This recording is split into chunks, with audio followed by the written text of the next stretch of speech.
Han pasado 70 días desde que Tommaso Cioni sostuvo la mirada de su suegra por última vez.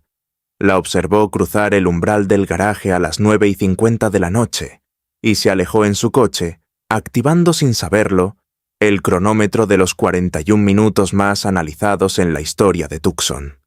Aquel trayecto marcó el inicio de un enigma. Mientras Cioni intentaba establecer una cronología oficial de los hechos, su propio vehículo empezaba a susurrar una versión radicalmente distinta. No estamos ante un estallido de violencia aleatorio, ni mucho menos ante un error de cálculo. Fue una extracción ejecutada con precisión clínica por alguien que conocía perfectamente dónde morían las lentes de las cámaras y dónde daban comienzo los secretos. Hoy nos adentramos en los fríos muros de la sala de interrogatorios para desentrañar el secreto que oculta este yerno. Existen señales de alerta conductual muy específicas en la primera declaración de Tommaso Cioni que no pasaron desapercibidas. De hecho, fueron esos detalles los que empujaron a los agentes federales a confiscar su vehículo antes incluso de que el sol despuntara en la segunda jornada de la investigación. Resulta perturbador. ¿Cómo es posible que el hombre que vio con vida a Nancy Guthrie por última vez describiera sus movimientos con un detalle casi forense, pero olvidara mencionar las 4,8 millas extra en su cuentakilómetros? ¿Qué secretos compartió con su compañero de banda, Dominic Evans, durante 18 años de ensayos privados?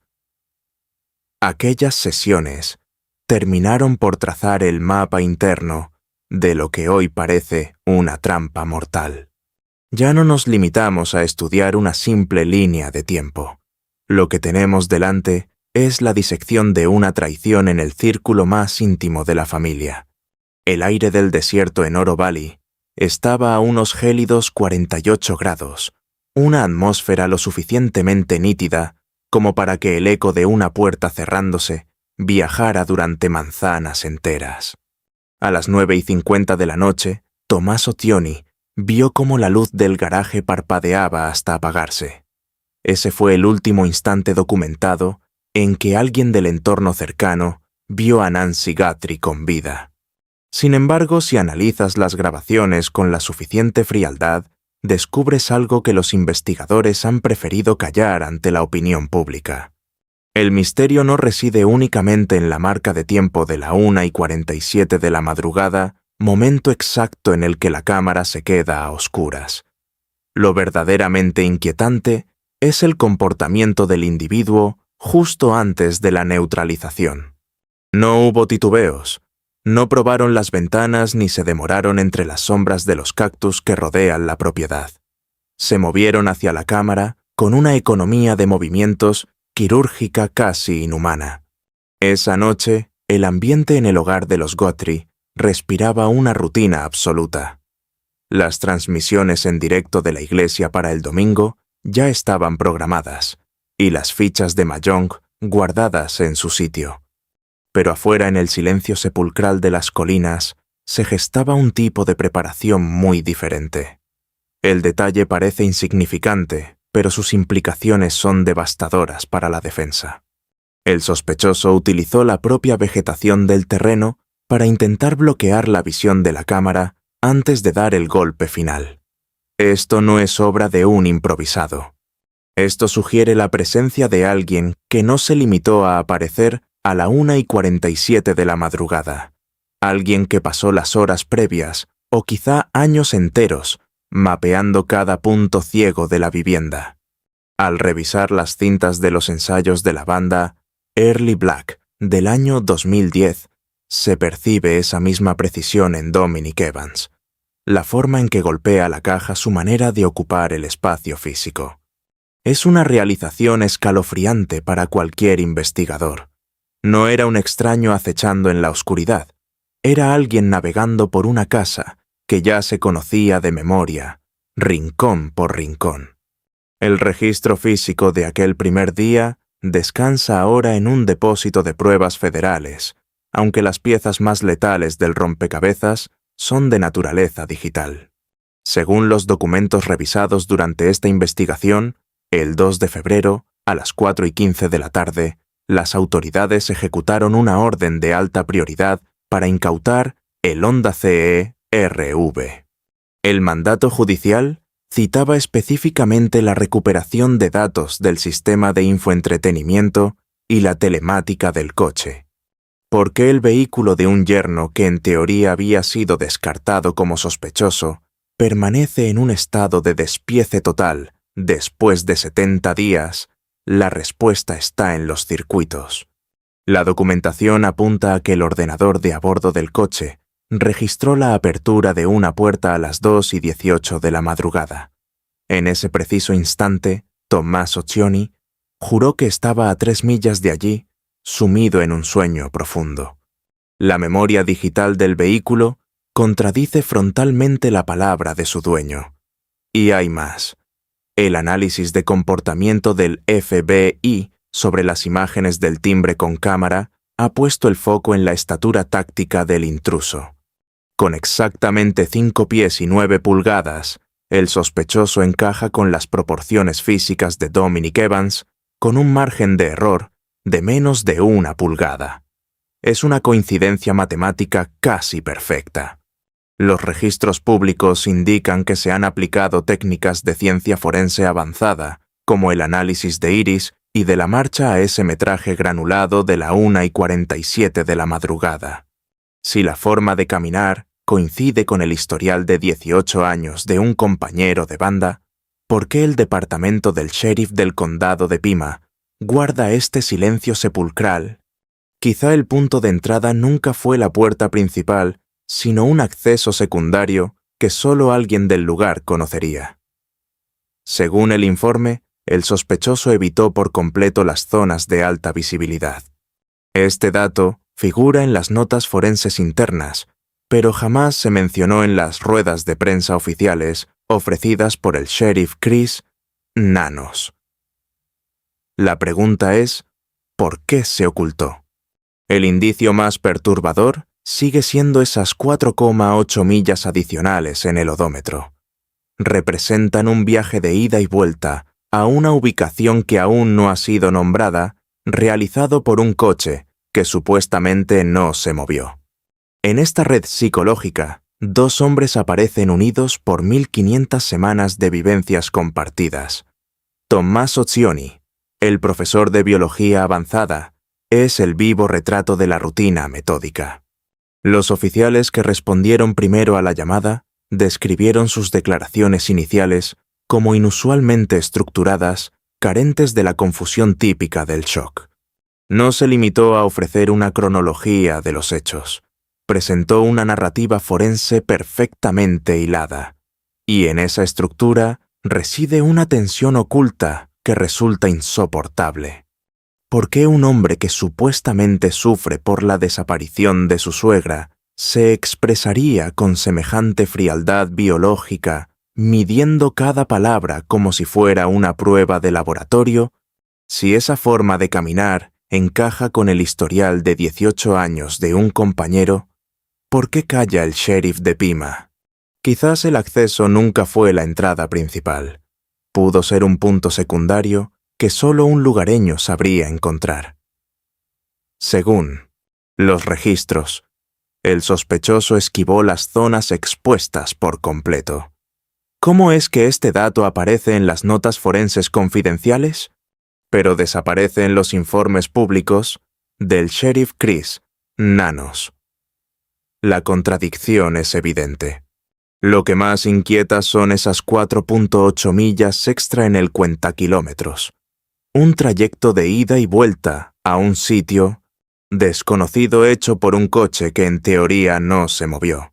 En esta red psicológica 2 hombres aparecen vinculados por 1500 semanas de convivencia. Tommaso Cioni, el profesor de biología, es un hombre de rutinas mecánicas. Aquel primer día, sus palabras dejaron una impresión extraña. Los agentes las definieron como algo inusualmente estructurado. No fue solo una línea de tiempo, fue una narrativa forense. Esa precisión esconde una tensión difícil de explicar. ¿Por qué un hombre que supuestamente lamenta la pérdida de su suegra se expresaría con semejante frialdad biológica? Era ese el ritmo base de su corazón. Cada palabra parecía pesada diseñada para estrechar el cerco, aunque solo logró ensanchar la red forense. Y entonces aparece Dominic Evans, el batería, un tipo con antecedentes por robo que la policía jamás ha vinculado seriamente con este caso. Evans arrastra un detalle documentado que lo mantiene bajo sospecha: la llave del local.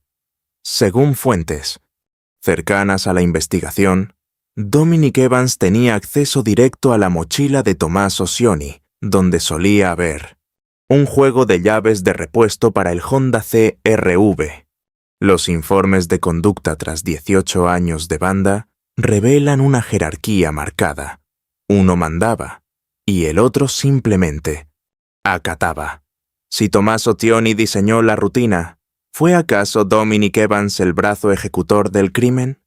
El vínculo silencioso entre ambos es Early Black, una banda que nunca triunfó, pero cuyos integrantes conocían las deudas del otro mejor que sus propias familias.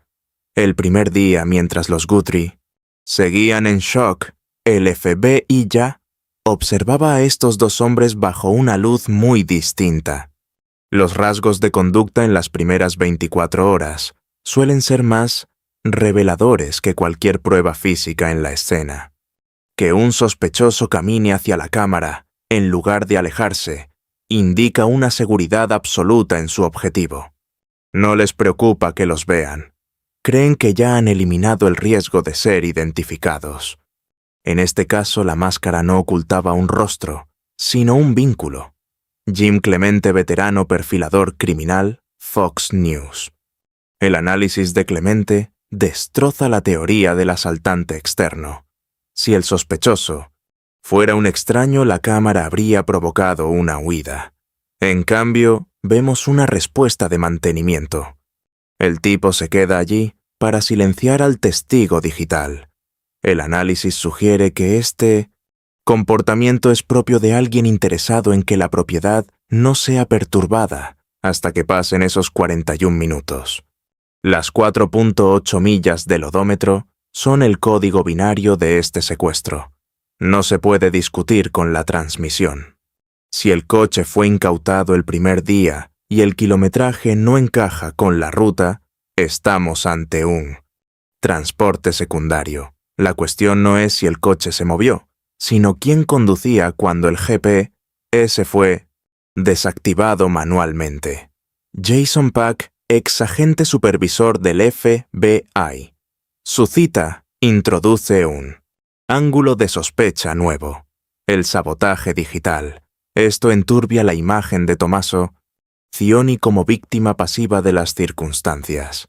Anular el GPS requería un conocimiento técnico profundo de ese modelo de onda. Expertos de la unidad financiera del FBI sugieren que la caída del rescate de $6 millones a 0.5 bitcoins delata a un sospechoso, desesperado a nivel local, no a un profesional. Recontextualiza la conducta del primer día como un intento frenético de borrar un rastro que ya estaba vigilado por la tecnología que creían dominar. Los datos forenses del primer día nos llevan a dos teorías tan lógicas como aterradoras. La primera es el intermediario de confianza. Esta idea sugiere que Tomás Occhioni no participó en el rapto físico, pero su vínculo de 18 años con Evans creó una fuga de información letal. La distancia entre la propiedad de Catalina Foothills y el local de ensayo es de 7.2 millas, unos 14 minutos. Si Evans tenía llaves y horarios, pudo ejecutar el secuestro con el coche de la familia y devolverlo antes del amanecer. Pero si eso es cierto, ¿cómo explicamos la marca de sedación en el marcapasos a las 2:14 de la madrugada? ¿Cómo consigue un batería sedantes de grado médico sin receta? La segunda teoría es la partida coordinada. Plantea que el secuestro fue un montaje. una invasión doméstica falsa para ocultar una huida voluntaria, o un secreto familiar turbio, se apoya en que el sensor de peso del coche registró exactamente 110 libras a las 2:14 de la mañana, el peso de Nancy Guthrie. Solo hay 50 pies entre la puerta y el coche. ¿Por qué no hubo forcejeo? ¿Por qué el perro del vecino, un terrier nervioso, a solo 40 yardas, no ladró? Si fue un golpe coordinado, la calma encaja. Pero entonces, ¿qué hacía ese guante táctico en la puerta trasera tirado de una forma que sugiere una huida en pánico nada parecido a un trabajo profesional? El primer día fue cuando la música paró para Early Black, y el caso contra Tommaso Cioni cobró vida. El profesor de biología, el bajista, el yerno. Música. Él fue quien trazó la línea de tiempo oficial. Pero el coche contaba una historia distinta. El cuentakilómetros no miente. El marcapasos no tiene amnesia. ¿Y aquella máscara? Resultó ser un fracaso. Nancy Ellen Long Guthrie era mucho más que una simple víctima en un informe. Era una mujer independiente que pedía sus propios Ubers para no perder nunca su dignidad. Alguien que esperaba protección del hombre al que había acogido en su propia familia. La conclusión que cambia el enfoque de todo este caso es escalofriante por su sencillez. Si el FBI rastrea de nuevo cada paso de Tommaso Cioni, no es porque les falten pruebas. Lo hacen porque las evidencias que ya tienen forman un círculo vicioso. Un bucle que muere siempre en aquel local de ensayo de 5 por 5 metros. Queda una última pregunta en el aire, una que aún no tiene respuesta. Si el coche recorrió 4,8 millas a las 2:14 de la madrugada, ¿a quién miraba Nancy cuando la puerta se cerró? Si algo de este relato te ha inquietado, ya sea el descuadre del kilometraje, la frialdad táctica del sospechoso, o el silencio de los sensores en la cocina, música, la sección de comentarios, es el lugar donde estas dudas cobran vida. Este caso ha dejado atrás los carteles de búsqueda para adentrarse en el terreno pantanoso de las sombras digitales. Tommaso Cioni y Dominic Evans ya no son solo dos nombres perdidos en el cartel de un concierto. Son los dos puntos de mira de una investigación que está desmantelando 18 años de amistad para encontrar una sola noche de traición absoluta. Debemos poner el foco en los registros del primer día en esas partes de la declaración que parecían demasiado perfectas para ser verdad. La recompensa por cualquier información útil se mantiene en $1,000. De forma anónima e inmediata. Si estuviste cerca de Catalina Foothills la noche del 31 de enero, o si viste un Honda CR-V moviéndose por el corredor de Río Rico en la madrugada del 1 de febrero. Música, ese detalle, es la pieza que falta. En este mapa, la línea de pistas del FBI en el 1-800 call-FBI está música abierta. Cada pequeña observación es un grano de arena. Forense capaz de inclinar la balanza. Música. Aquella noche las luces del garaje permanecieron apagadas. El coche estuvo oculto en el taller durante 70 días, y el secreto que guarda Tommaso Cioni, ya sea por una culpa atroz o por un error catastrófico de cálculo, es lo único que nos separa de la verdad sobre Nancy Guthrie. El silencio en las colinas de Foothills fue una elección consciente, y ese muro está empezando a caer. El cuentakilómetros es el único.